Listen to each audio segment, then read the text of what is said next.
வணக்கம் மக்களே. Asia cup அப்டேட்டோட தான் வந்திருக்கேன். நேற்று 2 மேட்ச் நடந்தது ஏஷியா கப் 2025ல்.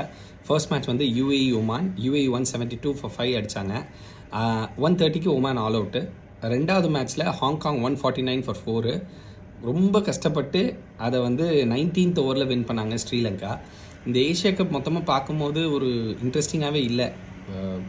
இந்தியாவை தவிர மிச்ச எல்லா நேஷனுமே அசோசியேட் நேஷன் மாதிரி தான் இருக்குது. ஃபஸ்ட்டு பார்க்கும்போது ஸ்ரீலங்கா டஃப் கொடுப்பாங்க, ஆப்கானிஸ்தான் டஃப் கொடுப்பாங்க, பாகிஸ்தான் டஃப் கொடுப்பாங்கன்னு நினச்சோம். But at the end of the day Syed Mushtaq அலிலேருந்து ஒரு டீம் எடுத்துகிட்டு வந்து விட்டால் கூட கண்டிப்பாக இந்த டீம்ஸ் எல்லாத்தையும் ஜெயிச்சுட்டு நம்மளே ஏஷியா கப் எடுத்துகிட்டு போயிடுவோம். அந்த மாதிரி ஒரு ஸ்ட்ராங்கான டீமாக இந்தியா இருக்குது. ஸோ அதனால் ஃபர்தராக அதை பற்றி பேச நான் விரும்பலை. இந்த இடத்துல ஒரு முக்கியமான விஷயத்தை பதிவு பண்ண விரும்புகிறேன். முகமது வாசிம் UAEயுடைய கேப்டன். அவர் வந்து 80 இன்னிங்ஸில் 3000 ரன்னை கடந்திருக்காரு.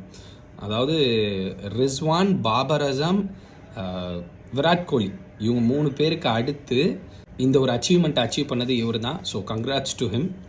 பாகிஸ்தான் வந்து இப்போது நாங்கள் ஏஷியா கப்லேருந்து வித்ட்ரா பண்ண போகிறோம், நாங்கள் ஒமானோட வாக் ஓவர் கொடுக்க போகிறோம், ஏன்னா இந்தியா ஹேண்ட் ஷேக் ப்ராப்ளம் ஒன்று நடந்துச்சு. ஸோ அதனால் வாக் ஓவர் கொடுக்க போகிறோம் அப்படின்ற மாதிரி ரூமர்ஸ், ஸ்பெக்குலேஷன்ஸ் வந்து ஸ்ப்ரெட் ஆகிட்டுருக்கு.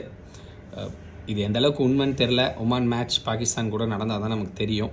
ஸோ இன்கேஸ் அவங்க வந்து வாக் ஓவர் கொடுத்துட்டாங்கன்னா இந்தியாவும் UAEயும் குவாலிஃபை ஆகி அடுத்த ரவுண்டுக்கு போவாங்க. So let's see. அந்த பக்கம் தான் கொஞ்சம் டஃப்பாக இருக்குது. பங்களாதேஷ், ஆப்கானிஸ்தான், ஸ்ரீலங்கா 3 பேர் மாற்றி மாற்றி அடிச்சுக்க போகிறாங்க. அந்த 3ல் யார் 2 பேர் அடுத்த ரவுண்டுக்கு வருவாங்க அப்படின்றத பொறுத்து இருந்து பார்ப்போம்.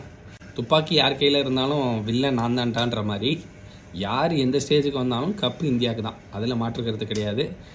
அது மட்டும் இல்லாமல் IPL ஸ்பெக்குலேஷன்ஸ், இந்த ட்ரேடிங் ஸ்பெக்குலேஷன்ஸு, ட்ரேடிங் ரூமர்ஸு, இதை பற்றிலாம் அடுத்தடுத்த வீடியோஸில் நம்ம வந்து கண்டினியூஸாக சொல்ல போகிறோம். நம்ம எந்த மாதிரி வீடியோஸ் பண்ணலாம், உங்களுடைய பர்சனல் சஜஷன்ஸ் எல்லாத்தையும் கமெண்ட்டில் பதிவு பண்ணுங்கள். உங்கள் suggestion is very very valuable for us. அதை நாங்கள் ரொம்ப ஸ்பெஷலாக எடுத்துக்கிறோம். See you, take care, bye bye. அடுத்த வீடியோவில் சந்திக்கிறேன்.